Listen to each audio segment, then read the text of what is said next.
Hey guys আসসালামু আলাইকুম। আমি আলী হুসাইন। আমার ডেইলি ব্লগে আপনাদের স্বাগতম। আমি রেগুলারলি যত কাজ করি সব ভিডিও দেই, যেসব কাজ করি। আজকে সকালে আমি ঘুম থেকে উঠেই ১ম এই আমি এই রেডিমেড গ্লাসগুলো আনতে গিয়েছিলাম। কারণ এগুলো দিয়ে আমি একটা নতুন প্রোডাক্ট বানাবো। এর ভিতর বাদাম পাউডার ঢুকাবো, ঢুকায়ে একটা ইউনিক ডিজাইন করে আমি এগুলো বিক্রি করা চাচ্ছি। তো এরপর আমি প্রতিদিন মতো খাওয়া-দাওয়া করে কাজে চলে যাই এবং দুপুরবেলা এসে অল্প কিছু কাঠ কাটি, এই যেগুলোতে আমি কলা এবং মুড়ি বিক্রি করে এগুলো ব্যবহার করার সময় খাওয়ার জন্য দেই এবং এখন এগুলো আরো কাটতে হবে। এগুলো কেটে এরপর বাকি সব কাজ করে তারপর আমি মুড়ি বিক্রি করার জন্য যাবো বাজারে এবং এর পরের ভিডিও যা হবে এগুলো সব একসঙ্গে এক করে ভিডিও হবে। আম্মা ছোলা ভুনা করছে, চলেন দেখি। ছোলা ভুনা করতে ছোলা, তার ভিতরে আলু দিয়ে এবং সামান্য বুট আর এই পাশে ডাইল বাটা রয়েছে। এরপর ডাইল রান্না করবো। পানি করা এখন জাস্ট বিক্রি করতে ঝালমুড়ি এবং ছোলা। বাদাম পাটা নেইনি। কেমন যেন আমার কাছে খালি, খালি মনে হচ্ছে কিছু একটা নেইনি, কিছু একটা নেইনি। কেন জানি না। তো আমাদের লাইফেও তেমন এরকমই। কিছু একটা যদি না থাকে তাহলে অনেক খালি, খালি লাগে। আপনাদের কেমন মনে হয়? আজকে বাজার থেকে প্রায় ৮ টার সময় আইছি। ৮ টার পরে। আজকে বেচাকেনা প্রায় ৳৩০০ একটু বেশি হইছে। ৳৩২০-৳৩০ মতো এরকম হইছে। তবে অনেক টাকা খরচও হইছে। আজকে আমি পটিমারি বাজার থেকে এনেছি ছোলা আনছি ২ কেজি, ডাল আনছি ২ কেজি এবং বুট আনছি ২ কেজি। আর মুড়ি আনা লাগবে না, কালকে মুড়ি আনবো এবং তার আগে আরও আনছিলাম। যেমন ২ কেজি চিনি আনছি, বাদাম আনছি, বাদাম পেটালি বানানোর জন্য।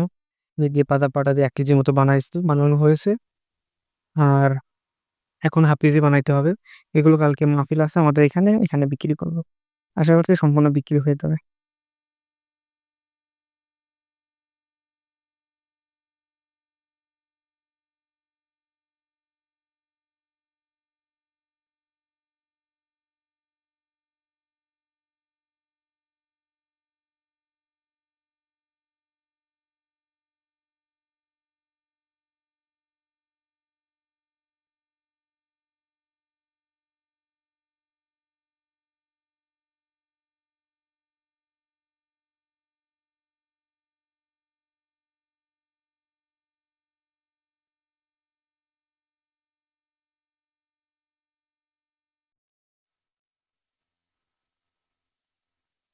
এক কেজি পরিমাণ চিনি এবং বাদাম দিয়েছি ১ কেজি পরিমাণ। দেখা যাক তাতে ১ কেজি বাদাম পাটালি হয় কিনা।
1040 গ্রাম হয়েছে, অর্থাৎ 1 কেজি 40 গ্রাম।